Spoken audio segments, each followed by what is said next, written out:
And we are live. Hi, David. Hi, Tom. Hi. I think you sound good. Do I sound good? I think I do. We are live, and I Hi, hear David. myself. Hi, Tom.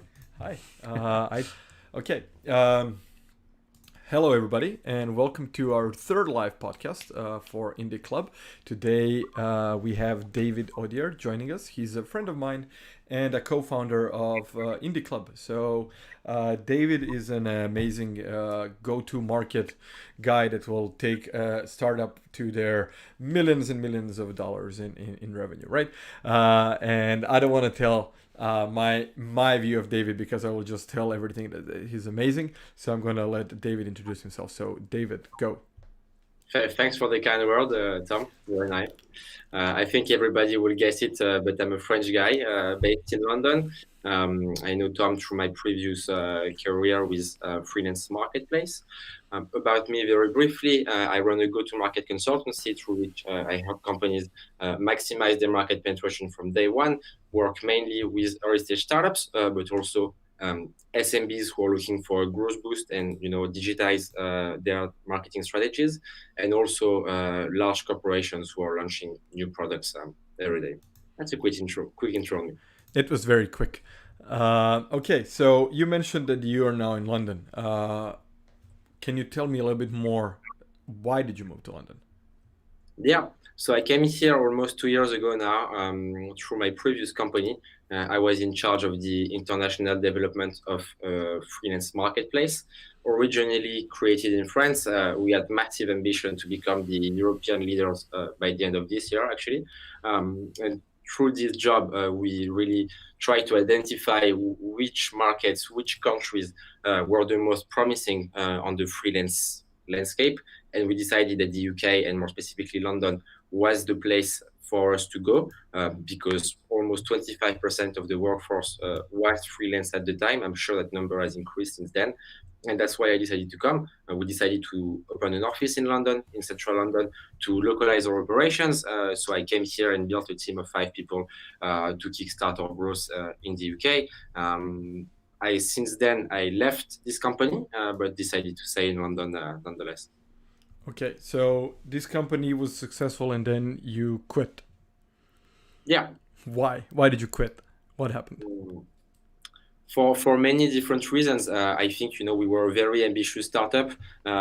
First of all, I think that the marketplace model, business model as a whole, taking a commission on transaction is doomed to fail. To be honest, it's very difficult to create positive unit economics out of a transaction. A unit economic is basically the amount of profits that you can generate once you make the subtraction of revenues minus cost of goods sold. For us as a business, we were losing money on almost every transaction. Not a lot of money, but just enough to not make the company profitable. And a lot of marketplaces companies face the same issue actually. For us, we then had a couple of solutions: innovate on our business model or go towards a more traditional route. And that's what the board and the investors decided to go with the traditional route. So from almost an automated self-service marketplace, the company has become a recruitment company for freelancers, which is nice. It's fine. It's working well, but it was completely different from my personal aspirations.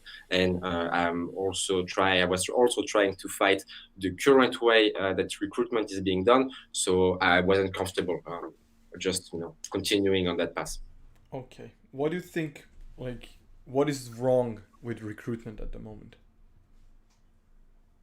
I think it's a very difficult business, first of all, from a business perspective, because unless you have a very big brand, or if you have exclusivity contract with your client, there's never going to be any kind of effect from the customer perspective to the brand. Also, the recruitment business is based on the fact that you make a transaction happen. So you're completely biased by the fact that you want a transaction to happen no matter what, no matter who, actually, as long as you can staff that person on a project. So from an ethical perspective, it may not be the best thing as well. And I also very much think that in today's post-digital society, there are better ways to innovate around recruitment than just creating a job board or having account managers who are basically recruiters doing that job for companies. Okay, so it feels a bit impersonal. It is impersonal because from the talent perspective, you have to try and sell them the company that you want to staff, where you want them to be staffed, because that's the whole idea. But in the end, it's a people business, you're not just selling a product. And from the company perspective, it's almost the same thing because you need to convince them that this one person is actually the right person for their business. Maybe it's the case. It's not necessarily the right thing all the time. It may not be the best thing for them all the time. But once again, you're completely biased by the fact that you need that transaction to happen in order to create revenues. So the overall ecosystem, I think, lacks transparency. No one trusts each other. Us as a recruitment company can't trust the client to make the right decision. The client doesn't trust us to be objective with our advice. And same thing from the talent perspective. So I think overall the recruitment business is one that should be challenged and should be changed. Okay, yeah, I agree. I had a positive experience with my recruiters when I was working with them. So I did went to like 50 recruiters when I started out. I had an initial contact with around 25, and then like a call with around 10, and then it boiled down to five that actually worked with me. And out of those five, two were kind of felt really personal, and they actually wanted to work with me, and they were working on helping me in my career. But everybody else kind of felt like it's a numbers game, and they just wanted to get their commission and be done. So when I was working with recruiters, I kind of went the way that I want to work with people that I feel are really interested in helping me in my career. But then again, I didn't feel that everybody's like that. So yeah, I agree. But what do you think will change, and will something change in the near future, especially with UK leaving EU? Do you think there will be any changes in recruitment market? Absolutely. First of all, I agree with you that there are some very, very good recruiters out there. And when it comes to very strategic role, it is very, very crucial. It's obviously more difficult to find a senior head of marketing, 10 years of experience in building SaaS products than it is to find a social media freelancer, basically. On that side, I just want to temper what I was saying earlier in the sense that I don't think all recruiters are a bad thing. That being said, to answer your question, post-Brexit and even in this current environment, we see a lot of changes happening out there. First of all, from the company perspective, they are fed up when it comes to paying those 15%, 20%, sometimes as high as 30% on the salary. So they are always trying to find new ways to find those people. And if you speak to hiring managers, I think you will find that the most successful hires they've made is more often than not based on recommendations, based on the fact that, they knew this guy that was working in this previous company. They worked together. That person was working with a super good product manager, and the product manager was about to leave because he wanted a new challenge. So that person can introduce you to the new company. And I think it becomes more and more of a referral game. And just trying to be surrounded with the right people early on in your career, rather than working with a third party who can make the transaction happen, basically. Yeah. So what would you advise to people who are starting out, who are in their like post uni years, and they want to get into the job market? Do they go recruiter route, or they start somewhere else? I think there is no one fits all answer, to be honest, depending on the industry where you want to work on. Obviously, in this context, we are talking more about, digital jobs, I guess, Yeah. or tech marketing or product design. In that sense, I think it has to, especially after uni, it has to be a personal choice.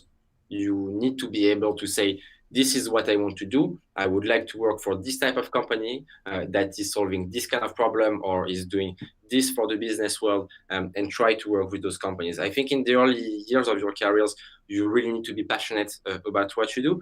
Obviously, this is true for everyone at any point of their career, but I think especially in the early days, because otherwise, and I see it a lot with people around me, it's very easy to get lost and go from one job to another, and in the end, you might end up losing a couple of years or 3 years, which is not that much. But if you ask yourselves the right questions in the early days, I think you can make a difference earlier. Okay. What would be a right question to ask yourself when you're early on? Probably, what do I want to do actually? What's exciting for me? What would make me happy waking up in the morning? Mm-hmm. Do I like to create creative materials for clients? Maybe in that case, go work for an agency. Do I like to work around food? Do I like to work around technology? Maybe you can go work for a food tech. And then I don't think that the job itself is very important, because you basically, when you get out of uni, you don't know much about pretty pretty much nothing, but you should be eager to learn, and I think being in the right environment gives you that possibility to learn more. So yeah, to sum up, I think being in the right company for one individual is more important than what that person is actually doing on the job, because once you enter the right company, you get to be exposed to all the different business units. How does the product team work with the marketing team? What's actually an in-house engineering team? And all these kind of questions and all this kind of stuff, which is tough to apprehend before you get to the company. But once you're there, you can understand where you want to position yourself, where is it that you want to learn more, and where you want to be basically in the next 3 5 years. Yeah, yeah, I agree. I heard, I think yesterday in one of the podcasts that I listened, was a quote where a guy said that basically people are not passionate about the not necessarily passionate about the work they do, but how do they do it, and the way they are working in their industries. Because some people, if you look from the outside, are doing some like boring jobs, using air quotes, right? So when I talk about what I do to somebody who doesn't understand what I do, it sounds extremely boring, but it's the people you're working with and the way that you are approaching certain challenges is what makes the certain job very exciting. Yeah, and to follow up on what you were saying, being a product manager for the website of a company that sells furniture is obviously, to me, less interesting than being, in the customer support team of a super exciting fintech, for instance. Yeah, yeah, well, of course, but that's you. Somebody would say, Yeah. "Oh, I want to be a manager of a boring company." But yeah, so okay, cool. I have another question. So you are obviously you obviously think that there's a market that needs to be challenged, and currently that's recruiting. So I know that you are starting a consultancy to do that. So can you tell me a little bit more about how you decided to do that and like why? Yeah, I think I just answered the questions that I was suggesting earlier on. Yeah. What do I like to do? And if I like to do what I do, then obviously I'll be good at it and I'll be able to help other people do it. So when I decided to quit my previous job, I asked myself basically what's the most exciting thing for me? And I realized that was launching products. Really, really like this genuinely. Mm-hmm. But not necessarily from the product perspective and the overall user research and customer development, but more on the marketing and sales side of things. I think that I really like that. So I figured, well, I should try to build a business around it, and that's what I did basically. And it's going okay so far. So I think it was a good decision. Okay, so you said you wanna. It's more of a on the marketing and sales side. So what would you suggest to somebody starting out? How do they like approach finding their first clients? Like, would you go through like a cold calling route or cold emails, or more of a building a ad campaign online or doing something like that? I think the way you asked me the question is very interesting, because you're focusing more on the operational tactics, Yes. basically.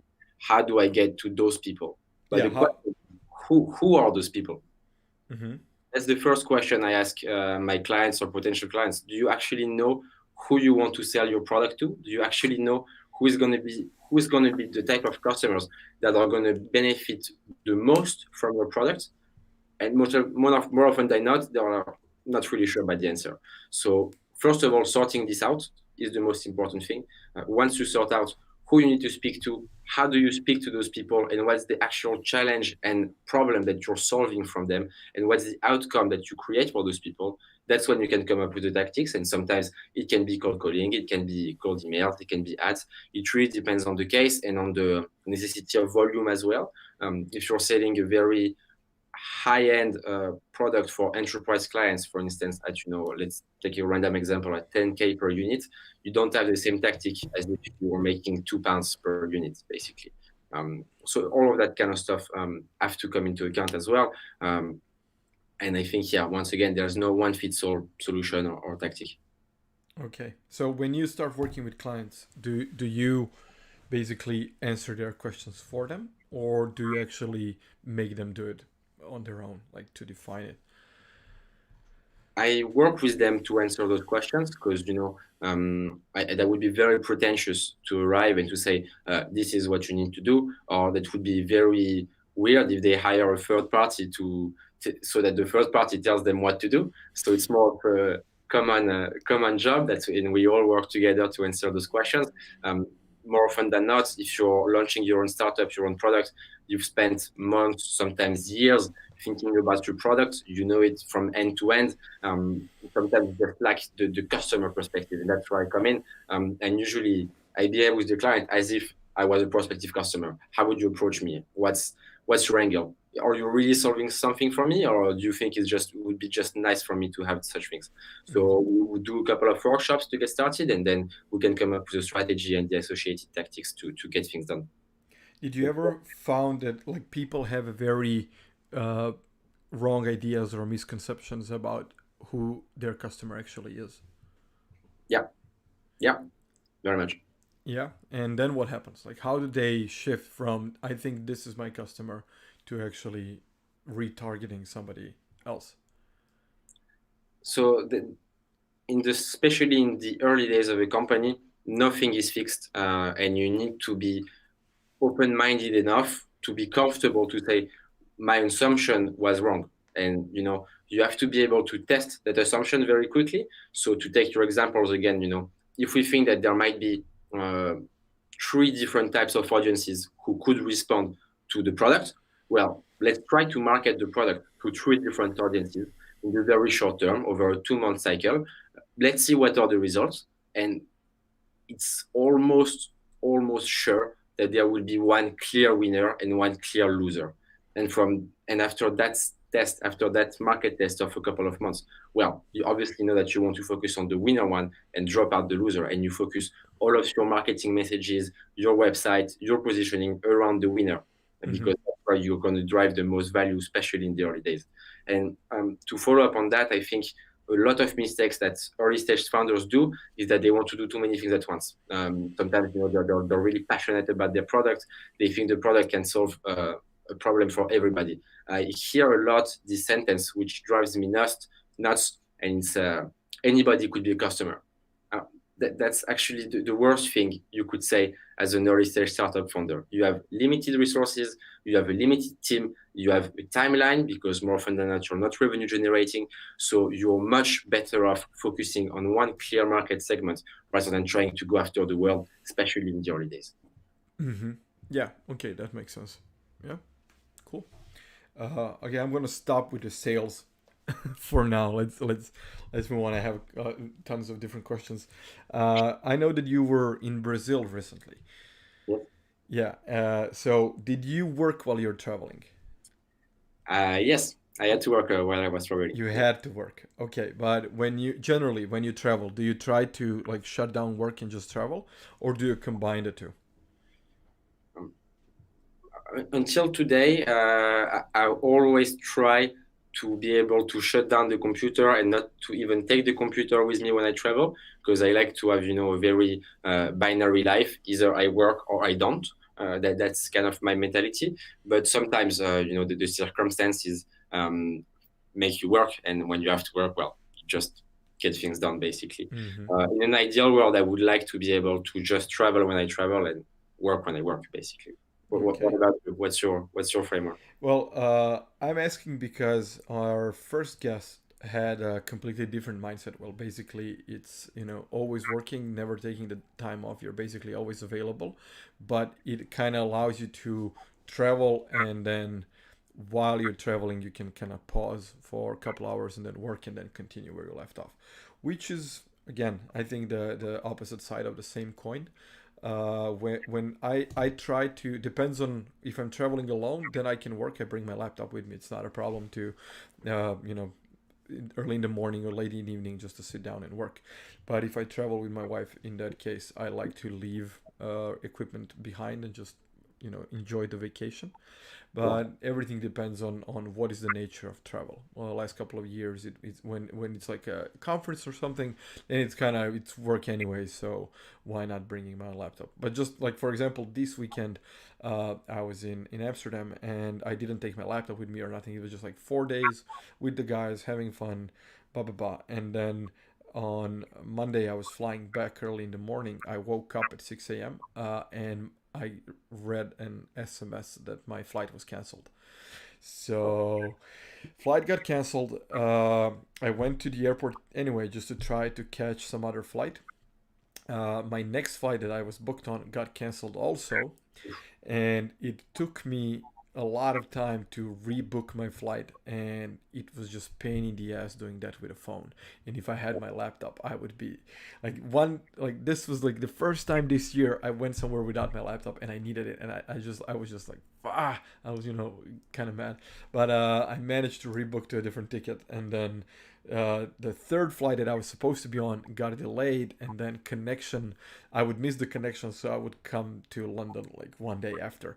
So I managed to sort it out with my phone, but it would be easier with a laptop. But I would love to at some point come to a stage where even when I'm working, I do not need my laptop. So I would be either working on my phone or my, my tablet, and then having a team around me that can execute on the tasks that I don't need to do anymore. So this is the next step. So even if I need to work, it will be right out of my pocket. I hope you'll get there soon. Yeah, fingers crossed. Yeah. We'll see. So when you travel, how do you approach saying your clients I'm not going to be available? Is there like do you say something specific like, oh, I'm traveling now for 2 weeks, I'm going to log off, or you don't care? What do they know? Well, it turns out I'm learning from my mistakes. In my previous company, I never used an out of office mail. I've never done that. And so, that was about it. When I went to Brazil a couple of months ago, I decided to do that because I knew that I wasn't going to get mobile coverage all the time. But basically, I didn't want to take a local SIM card and I didn't care about having a phone over there. But the Wi Fi was also really bad. So I put an out of office email on my inbox, and I was supposed to start with a client maybe like the 5th of January, just when I get back. Like the plan was I travel, I get back to London, and I start working with this client. And at some point during the vacation, he sends me an email about something, asking me a question or whatnot, and he receives this out of office email. So in any case, I make a response, I make the response like in all due forms as you requested. Uh, but strangely, he decided to postpone the work until February. It was like, yeah, you know what? Let's postpone until February because he was a French client and he was supposed to come to London to do the couple of workshops that we discussed. I don't know. Maybe he felt that I would be still in holidays or something like this, and so we postponed the work. So learning, I will never put out of office again in my inbox. Never again. Okay, I never use out of office. I never use that. I have even so today was first day in 2020 that I managed to get to inbox zero. So it took me almost 2 full months to clear out all the tasks and everything because I was moving, so it was Yeah. a lot of stuff that I was behind on. So finally I cleaned everything up, and now I'm thinking like just putting it indefinite out of office. Just if I not don't reply, like just some stuff I found like looking backwards in the last couple of days that going through my inbox, and I have this kind of, maybe it's a mild version of OCD where I need to sort everything out. I need to clean out my inbox. I just can't ignore stuff. Mhm. So going through the whole list, I kind of found that there are like 80% of stuff was unimportant and could have been ignored completely. Yeah. And now I need to come up with a, I don't know, solution or something that will allow me to just ignore a lot of stuff that takes a lot of my time but brings in very little value. And it's a problem for me to just ignore it and willfully ignore stuff that maybe should be important. I don't know. So Well, you should. I think it's very important, because losing time on non-important things is actually what could basically drive you down and forbid you to succeed. Basically, if you spend 20% of your week doing something that is not productive or is not helping you or anyone else, it's 20% that is lost, basically. So yeah, here path of progression for yourself. If you have 20% which is badly used, there's 20% that could be super beneficial, or even you could work less. yeah, yeah. I agree. So I just do maybe have an advice how to approach this and just say, okay, done with this, not doing this anymore. I have a strong problem with saying no to friends. Like somebody asked me, oh, can you update my website that I built 5 years ago or whatever. And it's just hard to say no because I know they either don't have anybody else to turn to, Mhm. or if they do, they're gonna get like somebody's gonna take a shit ton of money out of their pocket for something that takes me only a couple of minutes, but it ends up the couple of minutes ends up being 15 minutes there, 45 minutes there. So it's kind of, I want to help people, but at some point it just eats away my time, and I have a big problem with saying no. So well, I don't know what to do. Well, if that's something that you're facing every week, you could save up half a day, and that half a day exclusively would be to work with friends. I'm a bit of a time freak management. I'm really not like this in my personal life, but in my professional life, I'm really like this. I try to assign a couple of time slots for every task. So, for instance, for in your specific case, maybe each Friday morning is just helping friends, and that's it. And the rest of the time, you don't do it. And to come back to what you were saying, you receive their email on a Monday, on a Tuesday. Maybe you reply, maybe you don't, and on Friday morning you take care of those, and you become more focused the rest of your time, and not going from one task to the other. Yeah, okay, that makes sense. Just boxing it in and saying, yeah, actually, that's great advice. Thank you. Cool. I'm gonna do that. So on your, you said you're a time freak. So do you have any, like, how do you focus on work? Do you have any specific stuff that you do to focus, or is it more of a something that you're, I don't know, born with? Oh, certainly I wasn't born with that. Certainly not. I was an extremely disorganized person until I started to work. I mean, real work. I mean, um, the way I go about it is that Friday nights, just before I get out of the office, I define exactly what I need to accomplish in the following week. And usually it's never more than 7 or 8 different things. If you need to accomplish 20 things, either you're a very, very busy person, you should be super important, or you're misjudging. Um, Mm-hmm. that's one of the two.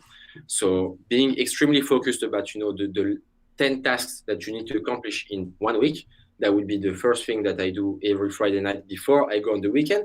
Because when I arrive on the Friday morning, on the Monday morning, I see exactly what I need to do. I see all the meetings I have, all the phone calls and whatnot, and then I have my 10 tasks, and I see how can I fit them into the calendar.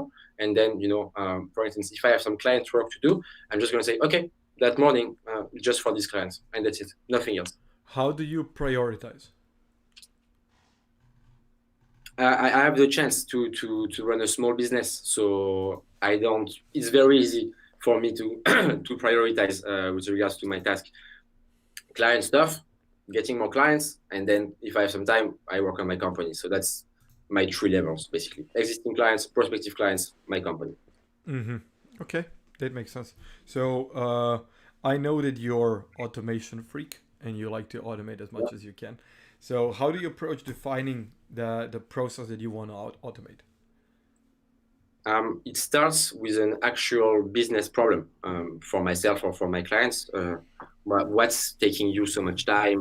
What's preventing you from doing other things, basically? For instance, I have this client at the moment.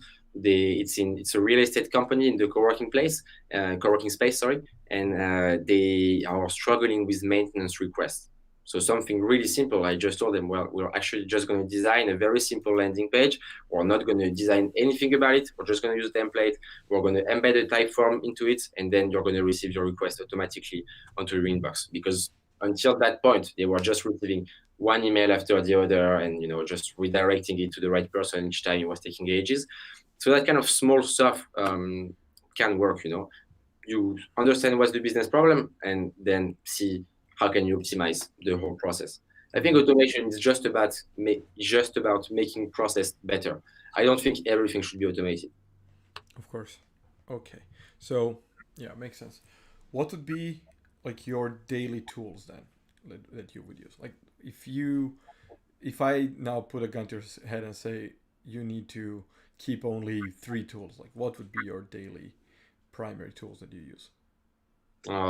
Slack, Okay. because for internal communication, any kind of notifications, and also, I'm on various networks, first thing. Second thing, Zapier, which is the main tool that I use for automation. For those who don't know it, I highly recommend checking it out. It works with very simple APIs that connects one app to the other, and it changes your life. That's Okay. the thing I can say. And also, I like Notion very much. Notion.so, project management tool. It replaces Trello, Evernote, and Google Docs into one single platform. Okay. Okay, I'm gonna go back to Notion. So for Zapier versus IFTTT, what's better? I hope no one will be offended, but I think I'm too young to be using IFTT, and Zapier is just the modern version of it. Okay, fair enough. Now I feel old. Okay, so Notion. You said Notion combines like Trello and Google Docs and whatever in one platform. How do you? This is just for you, or you collaborate using Notion? You can collaborate. You can collaborate. You can invite as many people as you want if you go on the paying plans. And it's also very nice because you can share it also externally. So you don't need to be registered on the Notion. I don't know how they call it, Notion environment, something like workspace. I think they call it workspace. Okay. You don't need to be registered on the workspace to access some links. So for instance, with my clients, I just centralize all of the work that we do onto that document, on the Notion document. And from them, it's very easy because, they have one link that they use and they can access tons of stuff. So it's even easier than the Google Drive, I think. Oh, okay. That sounds interesting. I'm gonna look into that as well. Thank Yeah. you. So, okay. Like on a personal side, what would be like in your current professional life, like biggest success up to date? When I say like, what is the biggest success that you can think about? What would be? I think probably just launching this company because I was very lucky to launch it, but I created my own luck as well. So I think it's a huge success for me. I will tell briefly the story of how things happened because you will see why I think it's a success. Yep. I decided to quit my previous company last week of April 2019. Without really knowing what was going to be my next move. I had this idea about this consulting company, but I was also in discussion with another company to create a new startup, but I wasn't sure that I wanted to create a startup again as well. So I really had no clear idea of what I wanted to do, but I knew I wanted to quit. So I decided to quit. I go on holiday for 5 days, and then I go back to the Paris headquarters. I meet with the CEO, and I say to him that, well, basically, I'm out. I'm going to leave in a couple of months, and that's about it.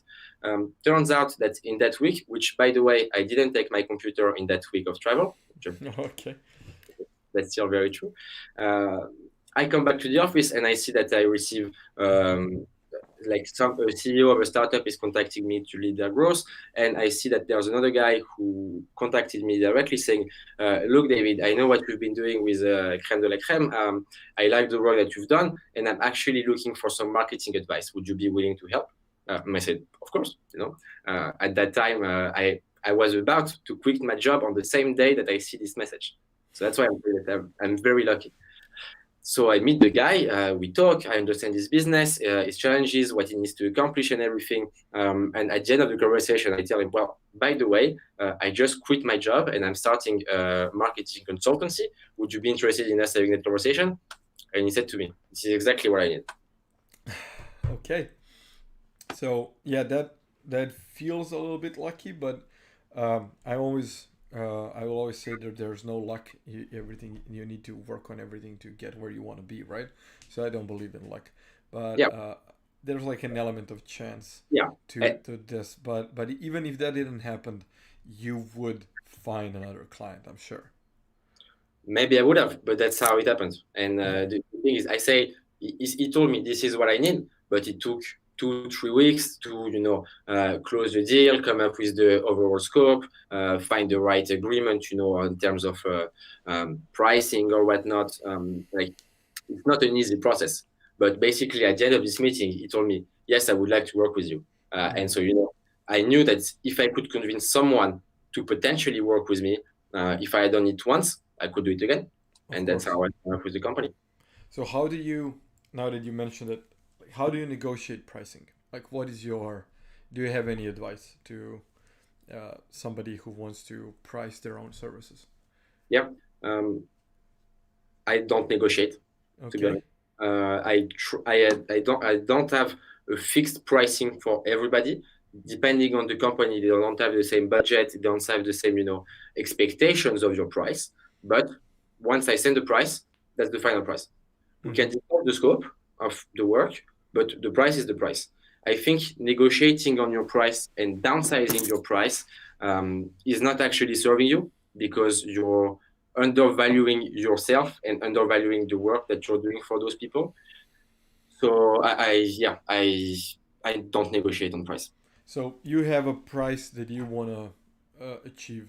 That, let's say that I'm starting to offer my services to prospective clients, and I have an idea of a price that I want, and I have a lead that I follow up through, and they ask me for a price. Yes. Yes, but there's also a very important point which you didn't mention is how much value am I creating for that client? Okay. That's how I come up with my price as well. Depending on how much you can create, that's how much you can ask as well. Mm-hmm. Giving a very simple example, it's a bit drastic, but if you allow a company to make 20K in extra revenue, if you ask for 5K, even though it's a couple of days work, I think it makes sense.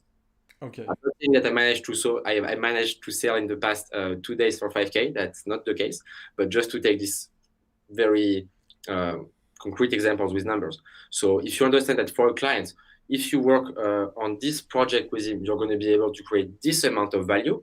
Well, it makes sense that you capture a small amount, and Mm-hmm. that's how you come up with your pricing. Yeah, that's so. When I started years ago, there was this problem with how do you actually determine how much value you're bringing, right? So especially some people who are, let's say, a copywriter, and I'm writing a piece of copy for the landing page or whatever. How will they, calculate what is their value based on that one specific task that copywriters work with a lot of clients for a lot of different stuff. So you basically write a couple of pages of text, and how can you measure the impact you will have on their business? I think it's an interesting example, the one you decided, and let's focus on the copywriting on the landing page, not Mm-hmm. the blog post, because the way I explain it will make Yeah, more it's sense. not a content. Yeah, yeah, yeah. Yeah. So basically, if that person is hiring a copywriter to rework on the homepage copy, it means that they have a conversion issue. It means that their website is not converting, and It's that's not why. selling you, right? Yeah. So if I'm a copywriter, I would speak to that company and I would say, okay, what's your click-through rate on your homepage to basically from homepage to free trial sign up? That person says 5%. And how much money do you make with that 5% conversion? We're at 10K in monthly recurring revenue. Would it be fair to say that if we go from 5% to 9%, you will go from 10 to 16, for instance? Yes, that would be fair. So in that sense, we will work, 3 4 days to define the right message to the right audience, how to optimize it on the website, create better call to actions, and that's actually going to cost you 2 grand, Mm-hmm. and that would make sense. Cool. So what happens? Of course, this can happen, but what happens if it doesn't convert? So do you then work for free until it converts, or you charge again? Like how? Very good question. Very good question.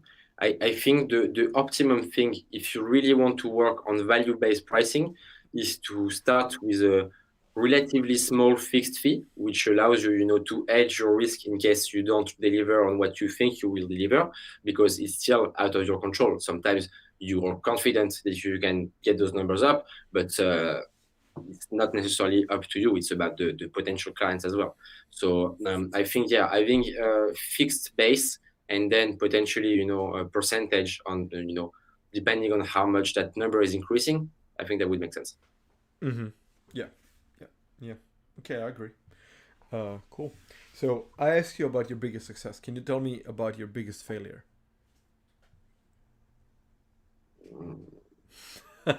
I'm gonna edit out the silence for the podcast. No, it makes sense. I'm trying to think. I'm trying to think. Well, I think crème de la crème, my journey with crème de la crème in the end was, I felt it like a big failure. It wasn't a failure. The company is still alive. It's still up and running. It's doing a couple of millions in turnover. So it's still good, but compared to the original level of ambition we had with this company, it is a failure. It is. We were like at this point in time, in 2018, when I started to work on our international growth, at this point in time, we should have been in at least three different cities, having like physical presence in three different cities. Now they have a presence in one city, which is Paris. So to me, that's a huge failure, because I think we had a very good group of people that knew how to work together, and was really passionate about the mission that we were trying to do, but we didn't make it. So to me, that's a huge failure, because we could have been something that we didn't become, basically. Mm-hmm. So it's a wasted opportunity, basically. Yeah. Okay. The I'm gonna for the end of our talk, I'm gonna keep the question around building our community, but there are a couple more questions that I want to go through with you. And one of them is like, if you had to do something else that couldn't be this go-to market guy, what would you do to apply your skills and your passion? I would love to be more involved in the music scene, for sure. Okay, so let's say that you would be earning the same amount of money. You would be making music. Well, I must be a good musician, because it's very difficult for musicians in these days To make the to same money like you do now. just to make a living. Just to make a living. To be honest, it's very difficult for artists out there. Even myself, I am to blame. I download tracks from illegal sources or whatnot, so I don't support the artist all the time. It's super difficult. Super difficult. Okay, so what kind of music would you be making, just for my amusement? Or probably electronic music around house or minimal, something like that. Okay, so regarding I think the that I have the skills to do it. By the way, I'm not saying I am talented enough. That's not what I'm saying. You're okay, asking an ideal world. I answer in an ideal world. sir, of course. Do you have you worked on anything that I can listen and maybe share with with this podcast? No, No. no, Okay. no. You can DJ at my party. How about that? Yeah. So a couple of months ago, I was in a concert here in London, and there was a guy in front of the venue selling his CDs. So he was basically standing in front of the queue where people were queuing up to enter the venue, and he was like, "Hey, buy my CD, whatever." He's an artist. He does this similar music that we are going to listen now, blah blah blah. Mhm. And he was selling his CDs, which was kind of like, I have literally nowhere to put a CD in. That's true. There's no device in my house where I can put the CD in. So I I mean, told him this, and I told him, like, I would go to your whatever website, Bandcamp, whatever it is, where I can actually pay to download your music. And there are a couple of bands that I follow where when they publish something on Bandcamp, I download it or I listen to them on Spotify, or I have Spotify and Amazon Music. So they are getting paid through certain channels. But this guy was like, I kind of felt that he wasn't getting it, and he was trying to make a sale. He was like, "Oh, but the music is good. You can play it in your car." Like, I live in London. I don't own a car. And then a couple of weeks after that, I was on a comedy evening, watching this guy from US do his show, and he was selling his specials after the show. So for like 20 quid, you can buy his all of his previous specials. and I was eager to see like, is he selling CDs or what is he doing? And he was basically selling scratch cards that for £20, and you scratch it off and you get a like a unique link with a code. Then you download the videos. Uh-huh. So that was like very interesting approach to selling his stuff. It was like easy to carry. Everything's unique. He knows exactly how much sales he's making, and I think a lot of more people should adapt. If you're making like a one-on-one sale to your direct audience, do something like that. But it's just something that I came across. Nothing to do with Yeah, it. that's nice. That's a nice example. Yeah, it was a great example. Like, and I went on his website, and you basically just enter the code and you get a download, and it works. So I think it's going nicely along with the times. So yeah. So I have two more questions, and then we're gonna come back to our community. But first one is like, what is the biggest change in your career that happened that made you kind of go on the path that you are today? Like you said, you were very disorganized before you started working, but like, what was the biggest catalyst for your change? So it has nothing to do with the organization. It's more with what I was embarking myself upon when I started university. I have a corporate finance background. I have a bachelor in finance. I have nothing to do. I mean, I still work with numbers, but on a completely different way. And in my second year, I had the opportunity to do very good internship in a private equity firm, quite famous in Europe, held by the Benetton family. So I think everybody knows United Colors of Benetton, which is like 5% of their net worth. It's a very, very big family. And among other Mm-hmm. things, they have this PE firm. It was nice. I was learning a lot. I was super confused with the overall environment. I mean, at some point, someone said to me, we do casual Friday. So on Friday, you can come casual. I was like, okay, cool. So I didn't wear a suit. I came up with black jeans. And I arrived, and everybody was like, what are you doing? Like, what are you doing wearing jeans? I'm like, you said it's casual Friday, isn't it? And you're like, yeah, but you're too casual. So I'm like, I don't get you. I don't get you. And at the end of the internship, my manager spoke with me and he said, David, you realize how lucky you are. You're 20 years old. You're working in a private equity firm. Like, it's very good. But now, I hope you understand that if you want to work with us full time, we wouldn't be able to hire you after university because that's not how the system works. So I said, system? What's the system? And he said to me, well, afterwards, what you should do is basically go to a transaction service company, work there for 2-3 years. Then you can work in audit for 2-3 years as well. Then you do a bit of consulting. And then there you are, you're 28, 29 years old, and you can come back and do the job you're currently doing. Isn't that great? Shit. Like, that sounds like a really, really bad plan. Like, I don't want to do that. And he was like, what? Are you serious? Because that's obviously what he did to get to where he is. So it was super confusing. And I think he spoke about this conversation with his manager, who was one of the partners of the company. And last days of the job, he calls me and he said, David, come to my office, like this, like with the hands like this. So I'm like, okay, of course I come.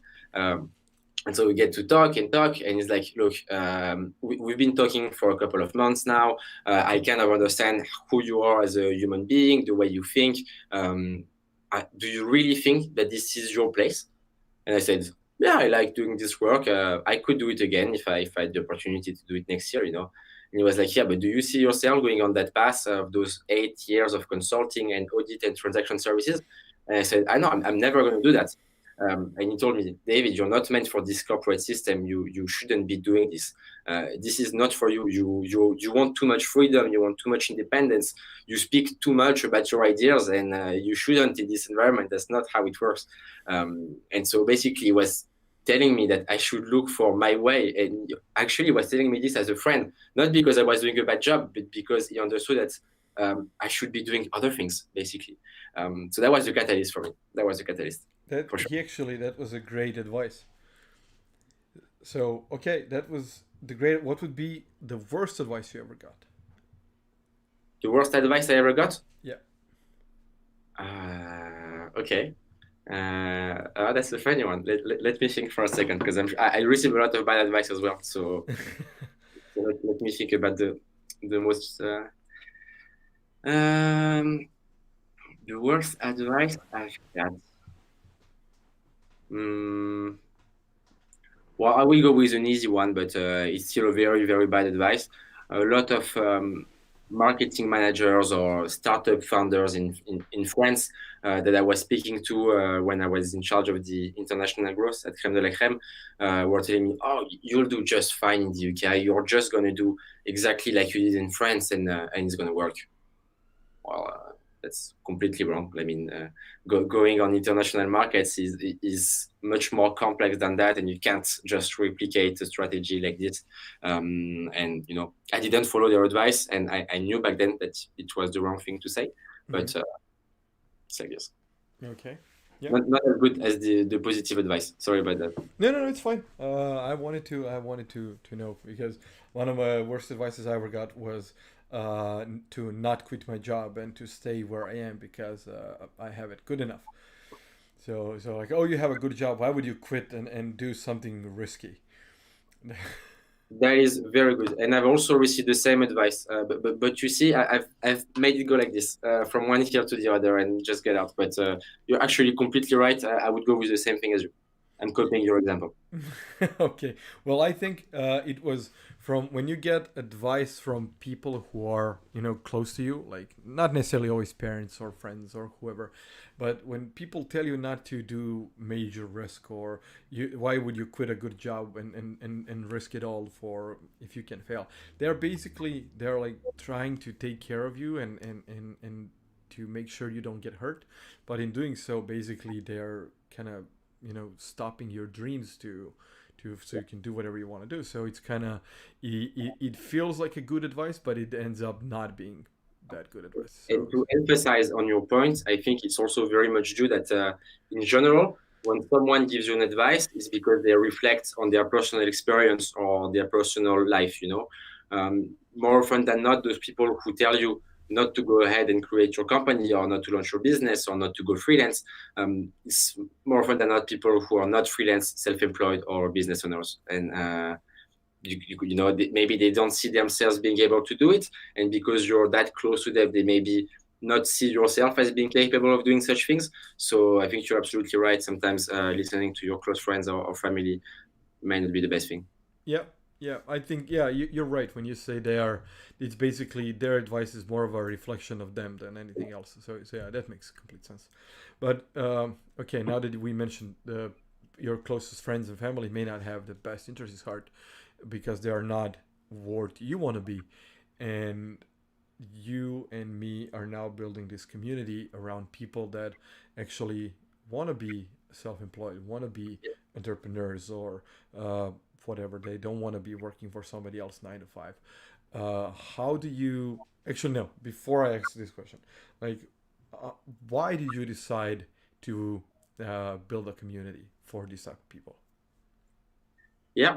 Um, Very much due to my previous experience. We were running a community, and I think there's a lot of. It's a fact today that communities are very positive things for the overall society, and like building communities is doing the greater good. However, the my observation was that most communities are affiliated with a brand or with a company, and that was the case with the previous community I was running. Of course, it was a community and meant to do good things, but ultimately was run by a company and under the brand of a company. So, the overall community experience is completely biased by that company. So I think when we spoke about this in the first place, we were like, we want this community to be completely independent, self-sufficient, and that members should be able to nurture the community, not some kind of external partner. And that's why I think we decided to go with this. Yeah, yeah, that's true. So, do you feel that you, using air quotes here, need to give back to the community? Like when I hear people saying you're giving back to community, it kind of feels that you took before. So and I don't feel like I've taken from anybody or anyone like didn't take from the community, but I want to contribute, not give back. I want to contribute to people that I know that are capable of doing great things, and kind of feel that in the future more people will go remote and more people will go freelance.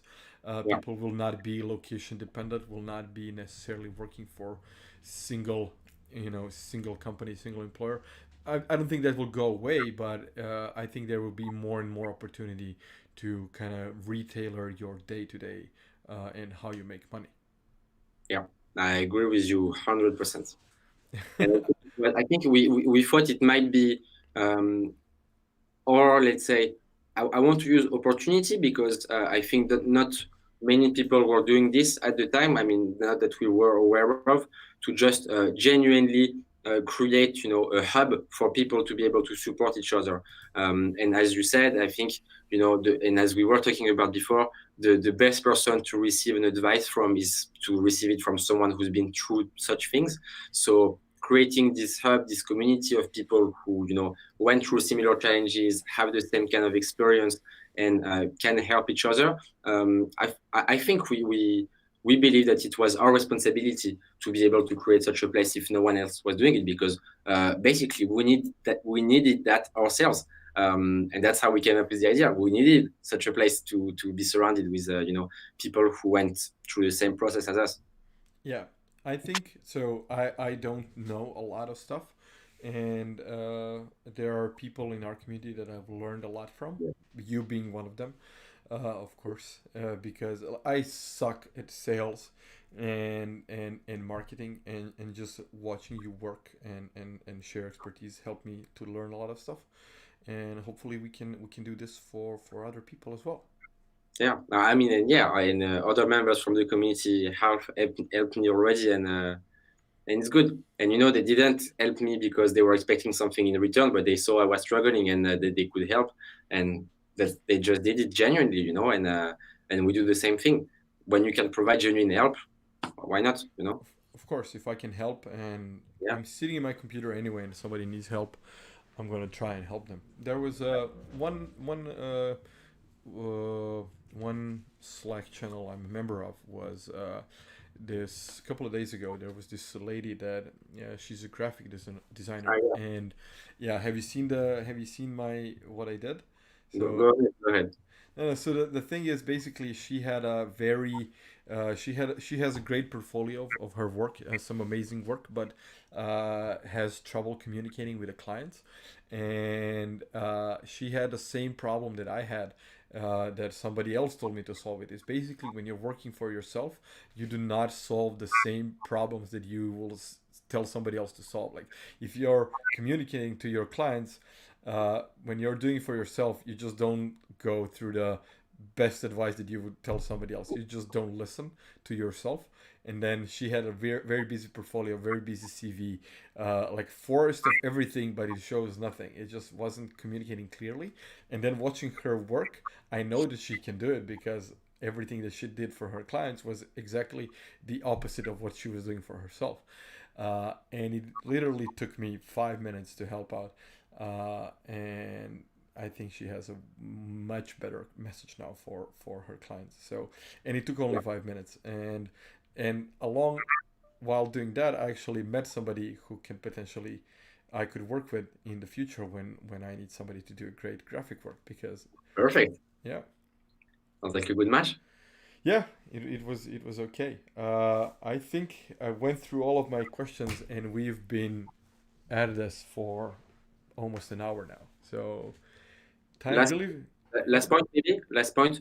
For those in London who are listening to us, we're hosting our next event in 1 month from now on the 26th of March in a new exciting venue. So be sure to register at indie-club.uk to get more information. Yes, it's gonna be. Oh, the venue is gonna be really cool. I'm Yeah. I'm really excited about the new venue. I don't want to talk about this in here, and yeah. Let's save that for our emails and everything else next week. But yeah, this was really great. Thank you for taking the time to talk to me in front of all of our listeners and viewers, and let's see where this takes us. If anybody has any questions, feel free to reach out to David or me via Twitter, or join our community at Indie Club. And hope to see you soon. Yes. Thank you for having me. It was a Yeah, pleasure. Right. Thank you. I'm gonna wave to everybody now and turn off our live stream. So